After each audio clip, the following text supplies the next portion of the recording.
Welcome back to the Disturbed Chronicles. My name's Gams, and I'm glad you're here because today's video we're going to talk about 27-year-old Taylor Schabusiness. And for those of you who don't know, in 2023, Taylor was convicted for the murder and dismemberment of her sexual partner, Shad Therion. And she keeps adding to those lists of charges. Taylor was actually born in Chicago on November 23rd, 1997, and she later moved to Wisconsin around age 4.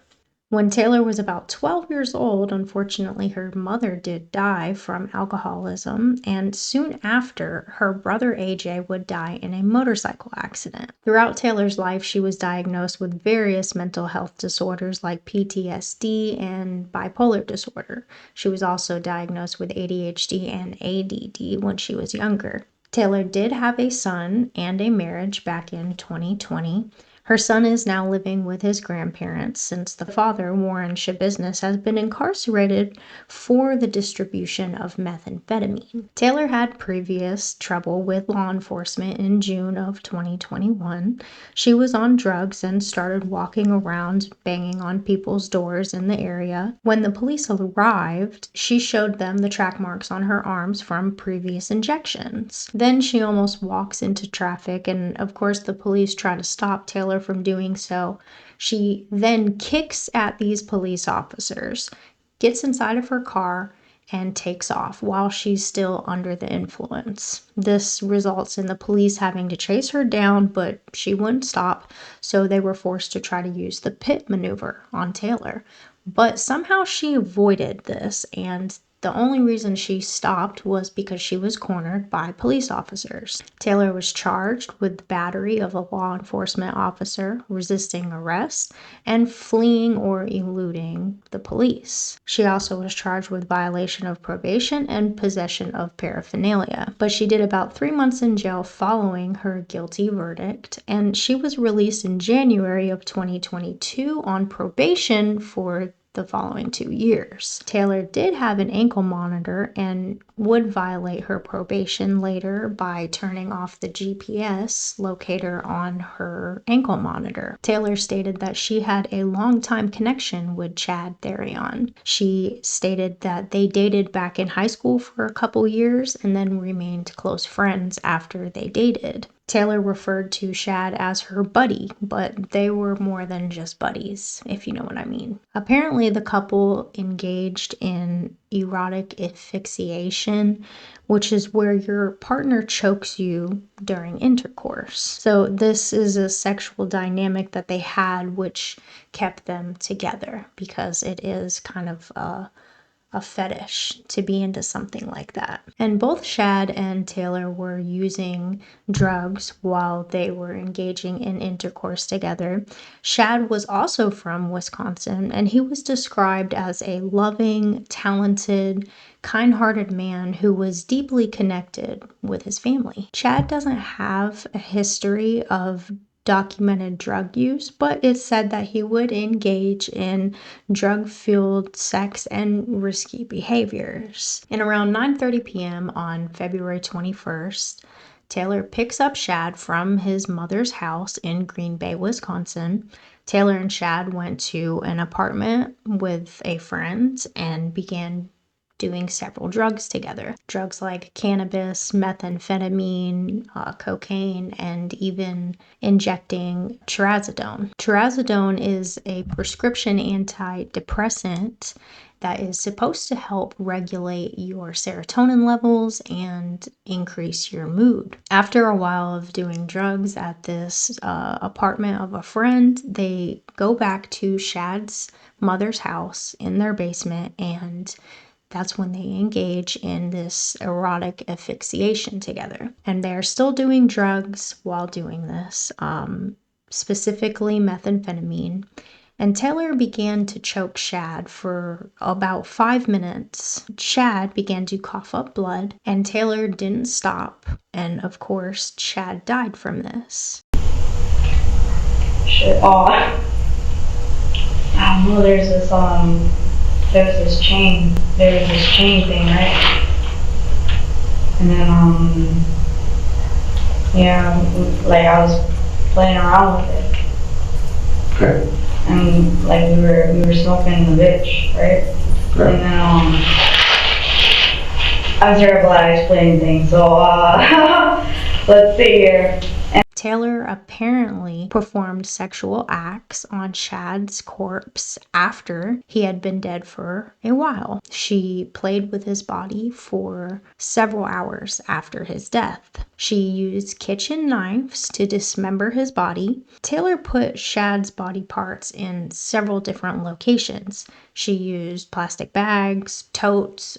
She stored some of his body parts inside of her own vehicle. And around 2 or 3 a.m., Shad's mother heard a loud noise come from the basement. So she goes downstairs to check. And that's when she finds this green bucket with a towel over the top of it. Of course, she discovers her son's head inside of this bucket, and that's when she prompts her boyfriend to call 911. Chad, at his house, his mom's house, found his head. Where's the rest of his body? It's there. It's at his house. It is in the house? It's at his house. Okay. Can you tell me what happened? It's a good question because I blacked out during that time. But when the police arrived, they found body parts and organs inside of cardboard boxes. They found Shad's head inside this bucket, and inside of a tote was his torso with one of his feet inside of his torso. Taylor reportedly dissected Shad's body, and it was an extremely gruesome scene. Later that same day, Taylor was found and arrested. She was wearing the same blood-stained clothes from that night. She was cut up with marks on her arms and her hands, and that's when the remains were found inside of Taylor's vehicle, including one of Shad's feet. Taylor, you have one more for your wrist. Just put your hands behind your back, please. Anybody else in your apartment? You got blood on your hands here, too. No, on your hands. Okay, yeah. Taylor was formally charged with first-degree intentional murder, mutilating a corpse, and third-degree sexual assault on March 1st, 2022. Taylor brutally murdered Shad and played with his body. She had sex with his corpse for several hours after he was dead. She then faced a competency evaluation because her attorney questioned if she was sane or not, and if she was able to understand the legal proceedings that she was going through. Taylor actually admitted to everything, including the murder, strangling Shad with a chain, dismembering his body, having sex with his corpse. But she did seem coherent, although being on drugs during her evaluation. I got like a weird flashback from it. Oh, what happened? Yeah, it's short. It was real short. But What did you see? it's just I don't even know anymore. Like it was weird. I was riding him like a donkey, okay, and then like I think so. I think that's what was happening. I was pulling, and then like I don't know. Were you two being intimate, having sex? It was getting there. Just getting there. Okay. So will this be considered foreplay? Yeah, it was. And then I don't know. And then I just didn't stop. I don't know why. I didn't stop.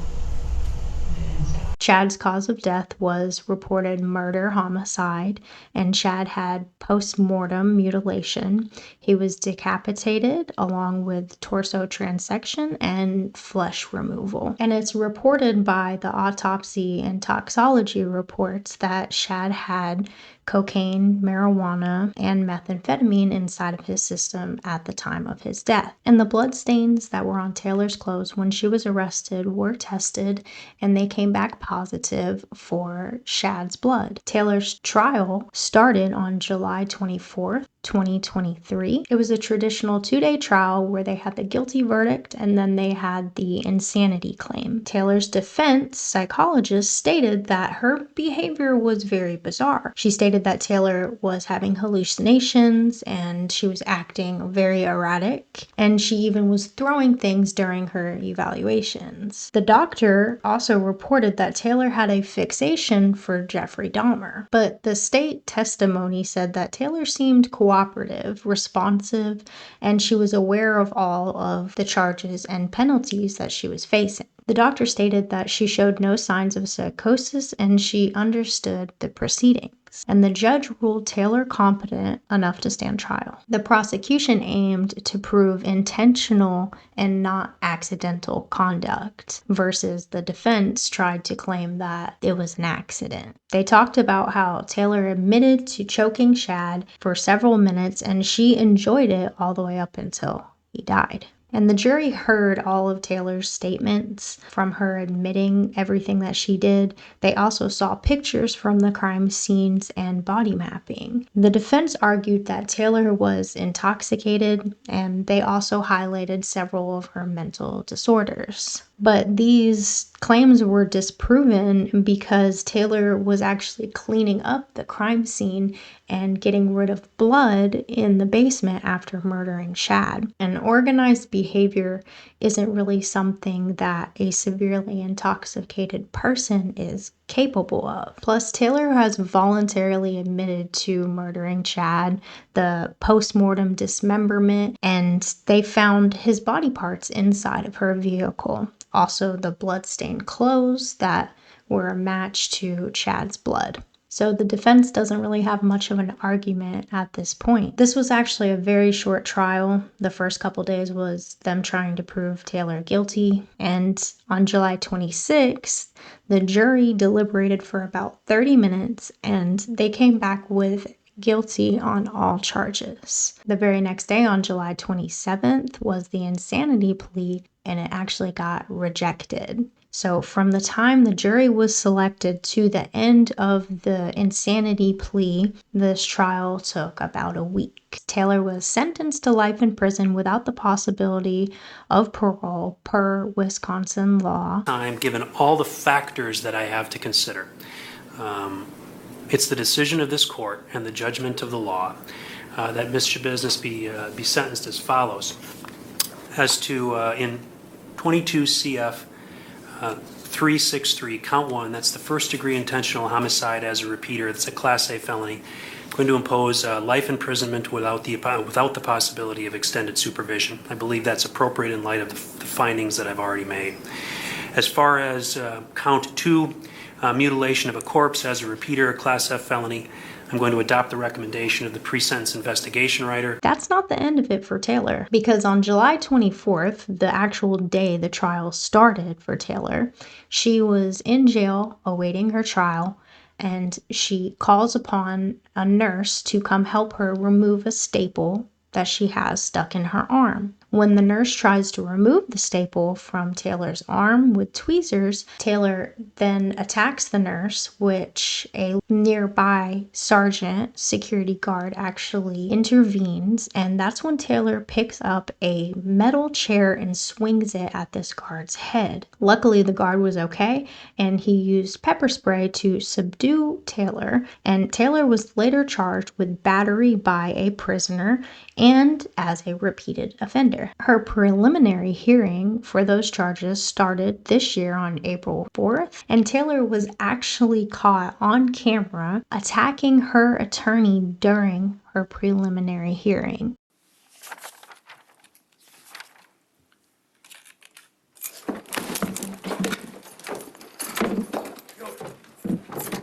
Stop it. Stop it.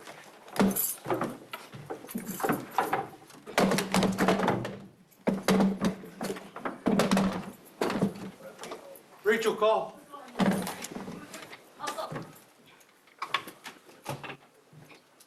Because they're bringing 7 in.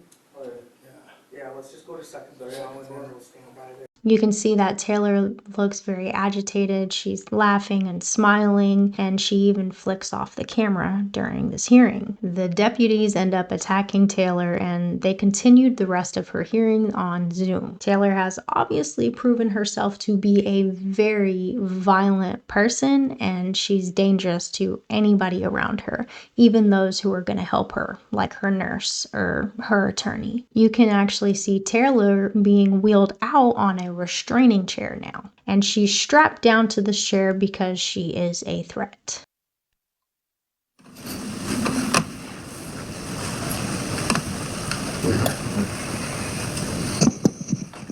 Taylor's next trial will be on October 27th through the 29th of 2025 this year. They are obviously not taking any more chances with Taylor because she's proven herself dangerous and they're not sure what she's capable of. Hopefully at the end of this trial coming up in October, she will be done with all of her court trials and she won't be attacking anybody else anymore. But it's a good thing because she will be spending the rest of her life in prison. Now, I know that they have said that Taylor is competent enough to stand trial and she is not insane, but after watching some of the clips of Taylor, she does seem like she may not be all there. Some of the things that she states about Shad's murder are very disturbing and alarming, and she continues to attack people that are trying to help her for absolutely no reason at all. So I'm pretty sure she will be found guilty in her next trial,